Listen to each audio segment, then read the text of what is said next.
عشق کی پہلی منزل قسط نمبر 14۔ کھولتے دماغ کے ساتھ وہ اپنے کمرے میں آیا، ساری کھڑکیاں کھول کر خود ٹیرس پہ جا کھڑا ہوا۔ رات آہستہ آہستہ بیت رہی تھی، یہی سمجھ نہیں آ رہا تھا کہ اسد کو کیسے اس چیز کی بھنک پڑ گئی۔ یہ تو واضح تھا وہ اس خبر کو طلال کے خلاف استعمال کرے گا، اور اگر واقعی کل کے اخبار میں خبر آ گئی تو طلال اسے زندہ نہیں چھوڑیں گے۔ سب سے پہلے عدن کو پروٹیکٹ کرنا ضروری تھا۔ وہ جانتا تھا اب طلال کی طرف سے کوئی مارجن نہیں ملے گا۔ ساری رات بے چینی سے آنکھوں میں کٹی تھی۔ صبح ناشتے کی ٹیبل پہ ہر کوئی خاموش تھا۔ طلال بے چینی سے آج کے اخبار کا انتظار کر رہے تھے، حالانکہ مینیجر نے یقین دلایا تھا کہ وہ منہ مانگی قیمت دے آیا ہے۔ کسی اخبار میں ان کے خلاف کوئی خبر نہیں آئے گی، پھر بھی لگ رہا تھا کچھ غلط ہونے والا ہے۔ شرفو ابھی تک پیپر نہیں آیا کیا؟ ان کی بات پہ ملازم باہر سے دوڑتا ہوا ہاتھ میں آج کا پیپر تھامے آیا۔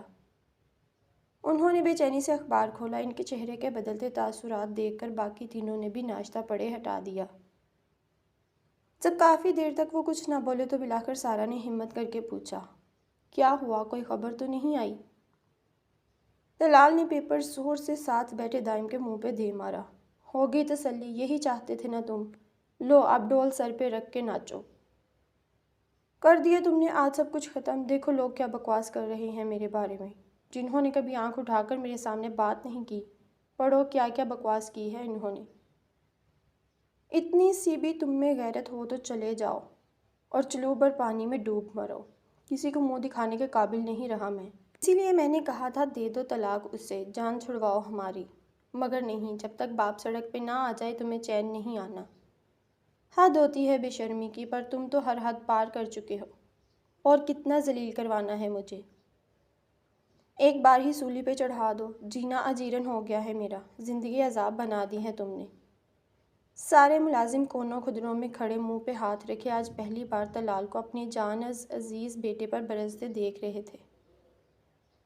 وہ سر جھکائے آج کے پیپر میں چھپی ساری بکواس پڑھ رہا تھا۔ مخالفین نے طلال احمد کے اس احسن اقدام کو بہت سراہا تھا۔ طلال نے فوراً مینیجر کو فون کیا۔ کس کو دے کے آئے تھے پیسہ؟ ساری بکواس لکھ دی انہوں نے میرے خلاف۔ میں نے کہا تھا ہر کسی کو فون کر دو، کچھ بھی نہیں چھپنا چاہیے میرے بارے میں۔ کیا سوتے ہوئے فون کیا تھا تم نے؟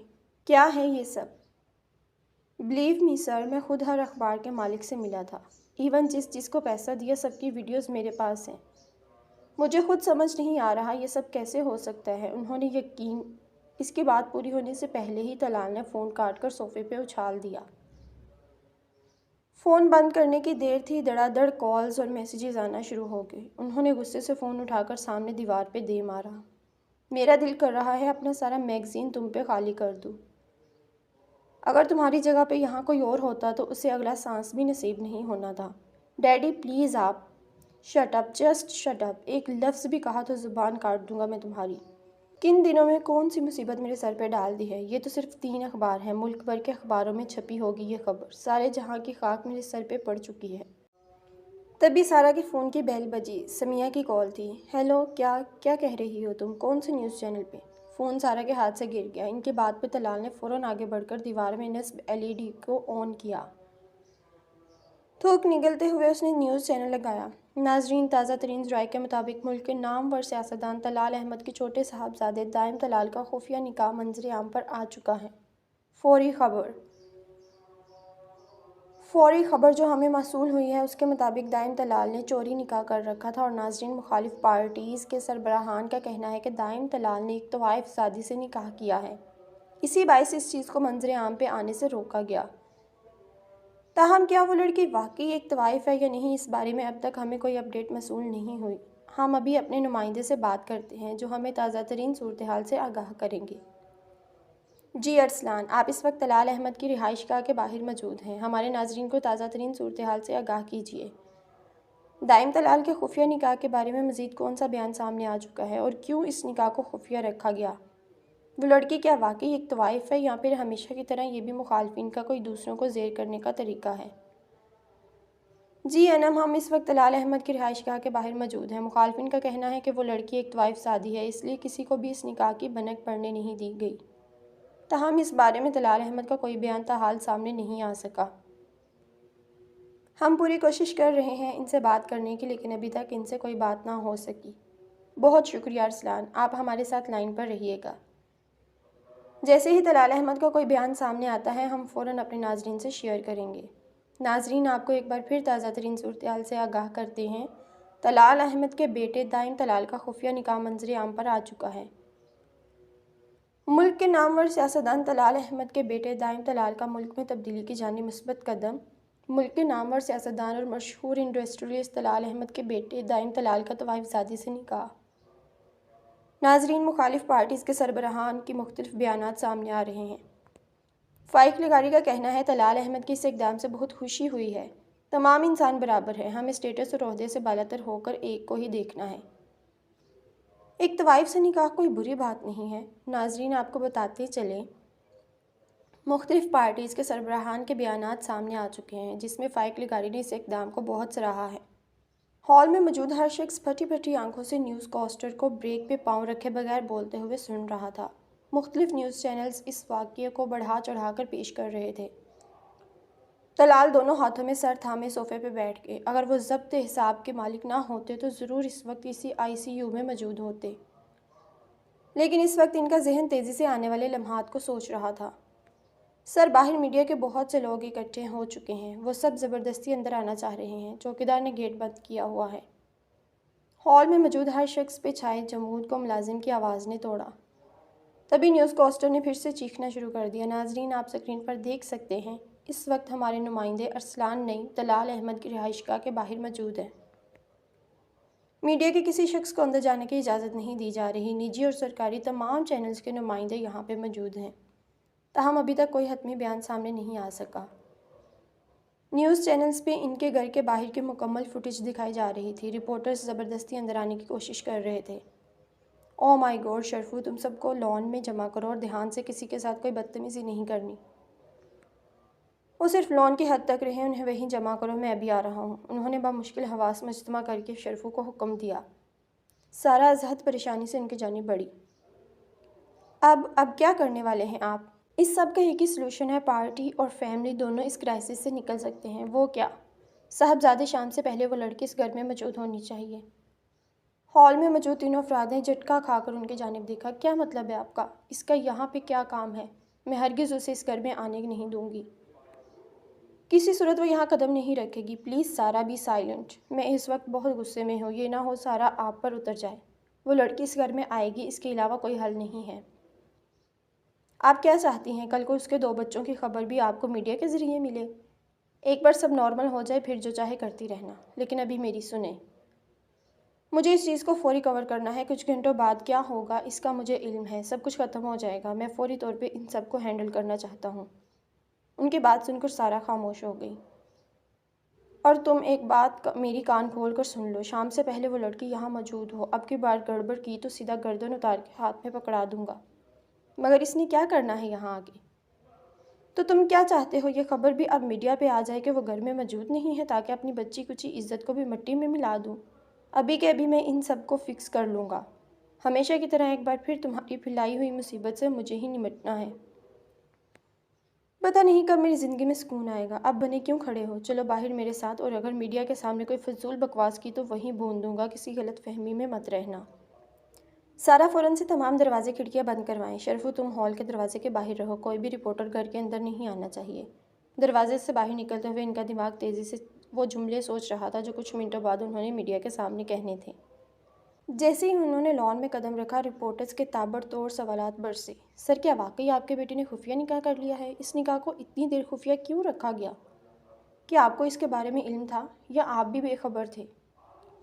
اپنے مخالفین کے دیے جانے والے بیانات کے بارے میں آپ کیا کہیں گے؟ کیا دائم طلال کی بیوی واقعی ایک طوائف زادی ہے؟ دائم نے بڑی مشکل سے اپنے اندر اٹھتے ابال پہ قابو پایا۔ میرے بیٹے کا نکاح ہو چکا ہے آج سے 2 ماہ قبل۔ اس نکاح سے ہماری ساری فیملی اور سارے ریلیٹیوز باخبر ہیں۔ الیکشن سر پہ ہونے کی وجہ سے میں کوئی پارٹی ارینج نہیں کر سکا، اس لیے باہر کے لوگوں کو ابھی علم نہیں ہے۔ لیکن اس کا یہ مطلب نہیں ہے کہ یہ کوئی خفیہ نکاح ہے یا ہماری فیملی کو اس بارے میں علم نہیں تھا۔ ہماری بہو ایک باعزت خاندان سے تعلق رکھتی ہے۔ میں الیکشنز کے بعد ایک گرینڈ پارٹی کے ذریعے سب کو انفارم کرنا چاہتا تھا، مگر ہر بار کی طرح اس بار بھی مخالفین نے اپنی اوقات دکھا دی۔ وہ ان اونچے ہتھ کنڈوں پہ اتر آئے ہیں اور میڈیا بغیر کوئی تصدیق کیے اس بات کو اچھال رہا ہے۔ اگر میڈیا ایسے ہی بغیر کسی ثبوت کے شرفا کے گھر پہ اٹیک کر دیں گے تو کیسے چلے گا یہ ملک؟ سیاست میں جو بھی ایشو ہیں انہیں سیاست تک ہی محدود رہنا چاہیے۔ میری فیملی پہ جھوٹا الزام لگانے اور غلط خبریں دینے کے خلاف میں مخالفین پہ کیس بھی کر سکتا ہوں، پھر ان کے سب منصوبے دھڑے کے دھڑے رہ جائیں گے۔ مجھے بہت افسوس کے ساتھ کہنا پڑ رہا ہے کہ مخالفین اپنی شکست کا بدلہ اب ان گھٹیا طریقوں سے لے رہے ہیں۔ کیا ثبوت ہے ان کے پاس جو یہ میرے اور میری فیملی کے خلاف بول رہے ہیں؟ لیکن اب یہ کسی بھی بھول میں نہ رہے، میں ان لوگوں کے خلاف کورٹ میں جاؤں گا۔ ہمارے ملک میں 2.8% لوگ غربت کی لکیر سے نیچے زندگی بسر کر رہے ہیں۔ یہاں پہ PhD حضرات ڈگری لیے سڑکوں پہ پھرتے ہیں۔ آئے دن مخالفین کے زیر نگرانی علاقوں میں ٹارگٹ کلنگ اور اسٹریٹ کرائمنگ کے سینکڑوں واقعات ہو رہے ہیں۔ ہمیشہ سے ان لوگوں کی وجہ سے ملک کا نظام درہم برہم رہا ہے، مگر ان لوگوں کو اس چیز کی بالکل پرواہ نہیں ہے۔ ان اتنے فساد اور لڑائی جھگڑوں کے باوجود اگر ہم یہ سارا وقت اپنے ملک کے مسائل حل کرنے میں لگائیں تو مجھے یقین ہے اگلے چند سالوں میں ہی اس سرزمین پہ کرپٹ لوگوں کا خاتمہ ہو جائے گا۔ مگر نہیں، یہ لوگ کبھی اس نیچ پہ نہیں سوچ سکتے۔ ان کا کام صرف ملک میں انتشار پھیلانا ہے۔ صرف انہی کی وجہ سے ملک کی سیاست خراب ہو رہی ہے۔ بہرحال اب میں بہت جلد ایک گیٹ ٹو گیدر ارینج کروں گا۔ حالانکہ میں الیکشن کی وجہ سے بے حد مصروف ہوں، لیکن ان لوگوں کے منہ بند کرنے کے لیے مجبوراً ہی صحیح، مگر کچھ دیر کے لیے مجھے اپنی سرگرمیوں کو ملتوی کرنا پڑے گا، اور میں تمام مخالفین کو دعوت دیتا ہوں کہ وہ ان پارٹی میں شرکت کریں تاکہ میں انہیں اپنے بیٹے اور بہو سے انٹروڈیوس کروا سکوں۔ یعنی کہ سر آپ کہنا چاہتے ہیں کہ یہ سارے کا سارا کیا دھرا آپ کے مخالفین کا ہے، مگر انہیں کیا فائدہ پہنچ سکتا ہے اس حرکت سے؟ دیکھیے ظاہری سی بات ہے، وہ چاہتے ہیں میں غصے میں کوئی ایسا قدم اٹھاؤں جو میری تباہی اور ان کی کامیابی کا پیغام لائے۔ لیکن وہ شاید بول رہے ہیں کہ اللہ پاک ہمیشہ حق کا ساتھ دیتا ہے اور ہم حق پہ ہیں۔ تھینک یو سو مچ۔ دائم صاحب آپ کچھ کہنا چاہیں گے آج کے واقعے کے بارے میں؟ دیکھیے حق کی راہ پہ چلنے میں دشواریاں آیا ہی کرتی ہیں، لیکن اپنے گھٹیا مقاصد کی خاطر کسی عزت دار خاندان پہ ایک جھوٹا الزام لگانا اور پھر اس کی پورے ملک میں تشہیر کرنا ایک بہت بڑا جرم ہے، اور اس جرم کی سزا ان لوگوں کو ضرور ملے گی۔ جو بھی سیاسی ایشوز ہیں ان کو گھر سے باہر حل کیا جائے۔ ہم ان لوگوں کی طرح گھٹیا حرکت نہیں کریں گے، لیکن انہیں اس حرکت کی سزا ملنا اٹل ہے، تاکہ آئندہ ایسا کرنے سے پہلے یہ لوگ 100 بار سوچیں۔ Thank you. رپورٹرز دڑا دڑ لکھ رہے تھے۔ سارا منہ پہ ہاتھ رکھے سامنے اسکرین پہ اپنے گھر کے لون کی فوٹیج دیکھ رہی تھی، جہاں طلال ہر سوال کا جواب مسکرا کر ٹھنڈے لہجے میں دیتے۔ وہ اس کھیل کے برسوں پرانے کھلاڑی تھے، ہر اونچ نیچ سے باخبر۔ ہمیشہ کی طرح اس مصیبت کو بھی انہوں نے ہنس کر سہا تھا، جبکہ اپنی سٹنگ روم میں بیٹھا فائق لگا رہی اسکرین پہ چلتی طلال احمد کی تقریر سن کر پسینے میں نہا گیا۔ کیا بکواس تھی، تم نے کہا کہ یہ سب سچ ہے، یہی کہنا تھا نا؟ اگر یہ سب سچ ہے تو وہ اتنے آرام سے کیسے بات کر رہا ہے؟ کورٹ میں جانے کی دھمکی دی ہے اس نے، اور میں جانتا ہوں اب وہ ایسا کرے گا۔ ایک بار میں اس کے ہتھے چڑھ گیا تو ساری زندگی جیل کی سلاخوں میں چکی ہی پیستا رہوں گا۔ یہ ساری کمینی حرکت تمہاری ہے، تم نے کہا تھا یہ اٹل سچ ہے۔ پھر کیسے کہہ رہا ہے وہ کہ اس نکاح سے ہر کوئی باخبر ہے؟ اب ساری ہمدردیاں عوام کی دوبارہ سے اس کے ساتھ ہو جائیں گی اور میں ہاتھ ملتا رہ جاؤں گا۔ بے غیرت، تمہارے پاس ایک بھی ثبوت نہیں ہے اس کے خلاف۔ ایک بار اگر وہ کورٹ میں چلا گیا اور میرے خلاف جرم ثابت کر دیا تو میں تعمر سیاست سے نااہل ہو جاؤں گا۔ اس نے سامنے پڑا گلاس اٹھا کر فرش پہ دے مارا۔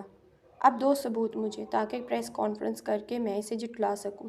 اب کیوں منہ میں گنگنیاں ڈالنی ہیں؟ ایک کام ڈھنگ سے نہیں کر سکتے تم؟ فائق لگاری نے ٹیبل پہ پڑا ایش ٹرے اٹھا کر ساکت بیٹھے اسد کے پاؤں پہ دے مارا۔ نو ڈیڈی نو، اٹس امپاسبل۔ اس نے 50 لاکھ میں وہ لڑکی کو خریدا تھا۔ میں اس وقت سامنے بیٹھا تھا، یہ جھوٹ بول رہا ہے۔ جب میں اس کے آفس گیا تھا تب تو یہ ٹوٹے سپرنگ کی طرح اچھلا تھا، یہ سن کر ہی کہ وہ لڑکی ایک طوائف ہے۔ یہ کیسے ہو سکتا ہے؟ ڈیڈی ہم تو تباہ ہو جائیں گے اگر وہ کورٹ چلا گیا، وہ جھوٹ بول رہا ہے۔ اس نے ماتھے پہ آیا پسینہ صاف کر کے پانی کی بوتل منہ کو لگا لی۔ ہاں تو تم سچ بول لو، دو مجھے ثبوت تاکہ میں کوئی پریس کانفرنس کر سکوں، ورنہ تیار ہو جاؤ جیل کی سیر کرنے کے لیے۔ میری بنی بنائی ساکھ کا کباڑا ہو جائے گا۔ عقل کے اندھے بغیر ثبوت کے کون سا جاہل کسی پہ ہاتھ ڈالتا ہے؟ اگر تم وہاں پہ موجود تھے تو کوئی ویڈیو ہی بنا لیتے، کم از کم آج یہ حال تو نہ ہوتا۔ اب فوراً اٹھو اور میری گاڑی پہ حملہ کروانے کی تیاری کرو۔ کرائے کے گنڈے تمہیں وسیم بھجوا دے گا، فوراً میری گاڑی پہ حملہ کرواؤ۔ 2 گارڈز کو موقع پہ ختم کر دو اور اپنے بازو میں بھی ایک گولی مار لو۔ اگر ابھی اس کی پریس کانفرنس پہ رد عمل نہ دکھایا تو عوام کی ساری ہمدردیاں اسی کے ساتھ رہیں گی، اور میں ایک بار پھر خالی ہاتھ رہ جاؤں گا۔ فار گاڈ سیک ڈیڈی، کوئی ہوش کے ناخن لے، وہ پہلے ہی کہہ چکا ہے کہ کوئی چیپ حرکت نہیں کرے گا۔ اب ایک ہی دن میں آپ پہ حملہ کیا ثابت کرتا ہے؟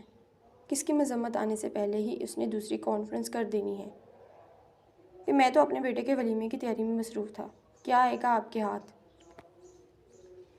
کچھ حقیقت پسندی سے سوچیں۔ اب یہ مت کہہ دیجیے گا کہ میں اس نائکا کو گواہی کے لیے پیش کر دوں کہ واقعی دائم طلال نے وہاں سے لڑکی خریدی تھی۔ اگر وہ محض بھی ایک بار آ گئی نا میڈیا پہ، تو صرف ایک ہی نہیں سارے سیاستدانوں کے چہرے بے نقاب ہو جانے ہیں، کیونکہ وہاں پہ جتنے لوگ جاتے ہیں 70% کا تعلق سیاست سے ہی ہوتا ہے۔ میرا یہی مشورہ ہے، آپ پریس کانفرنس کریں اور اس سے معذرت کر لیں، پارٹی بھی بچ جائے گی اور سیٹ بھی ضائع نہیں ہوگی۔ اصل نگاری نے ہر پہلو باپ کے سامنے رکھ کر انہیں کسی اور نیز پہ سوچنے پہ مجبور کر دیا۔ اس نے طلال کے کہنے پہ عمل کرتے ہوئے فوراً عدن کو فون کیا۔ میں کچھ دیر تک آ رہا ہوں آپ کو لینے، آدھے گھنٹے تک پہنچ جاؤں گا، تیار ہو جائیے اور اپنے کپڑے وغیرہ بھی پیک کر لیں۔ کیا مطلب؟ کپڑے کیوں؟ کہاں جانا ہے؟ آ کے بتاتا ہوں، میرے آنے تک تیار رہیے گا، آدھے گھنٹے تک پہنچتا ہوں، بائے۔ اس کا فون سن کر وہ پریشانی سے کپڑے پیک کرنے لگی۔ ابھی اسے گھر سے نکلے کچھ ہی دیر ہوئی تھی کہ طلال کی کال آ گئی۔ گاڑی سے ہرگز مت نکلنا، شیشے سارے بند کرو اور فلیٹ پر جا کر بھی باہر نکلنے کی ضرورت نہیں ہے۔ یہ نہ ہو پھر سے کوئی میڈیا کا بندہ آ کر گھیر لے، اور راستے میں بھی کہیں نہیں رکنا، سیدھا گھر پہنچو۔ جی ٹھیک ہے، جیسا آپ کہیں۔ کاش اتنی فرما برداری کا ثبوت تم نے پہلے دے لیا ہوتا۔ I am sorry daddy. Sorry daddy. Talal نے لائن کاٹ دی۔ ٹریفک سگنل پہ ریڈ لائٹ جلتے ہی گاڑیوں کی لمبی قطار لگ گئی۔ وہ سامنے سگنل پہ لائٹ کے گرین ہونے کا انتظار کر رہا تھا کہ سڑک پہ پھرتا بکھرے بالوں اور پھٹے ہوئے کپڑوں والا ایک پاگل شخص اس کی گاڑی کے کھلے شیشے پہ آ گیا۔ تم نے دیکھا اسے؟ نہیں، میں نے اسے کچھ نہیں کہا۔ دیکھو، اگر وہ تمہیں ملے نا تو اسے گھر چھوڑ دینا۔ بہت دن ہو گئے ہیں، میں نے اسے بہت ڈھونڈا مگر وہ کہیں نہیں ہے۔ میں نے سچ میں کچھ نہیں کیا۔ نہیں، میں جھوٹ نہیں بول رہا، میں صحیح کہہ رہا ہوں۔ وہ سب مر جائیں گے، تم اسے چھوڑ کے آؤ گے نا؟ وہ پاگل آدمی جانے بے ربط انداز میں اس سے کیا کچھ کہہ رہا تھا۔ دائم نے اس کی بات پہ سر ہلا دیا۔ اب وہ شخص دوسری گاڑی پہ جھک کے شاید یہی الفاظ دوبارہ دہرا رہا تھا۔ پتہ نہیں کیا پرابلم ہوئی ہوگی، اتنا ینگ ہے اور اس حالت میں۔ تعصب سے اسے دیکھتے ہوئے سگنل گرین ہونے پر اس نے گاڑی آگے بڑھا دی۔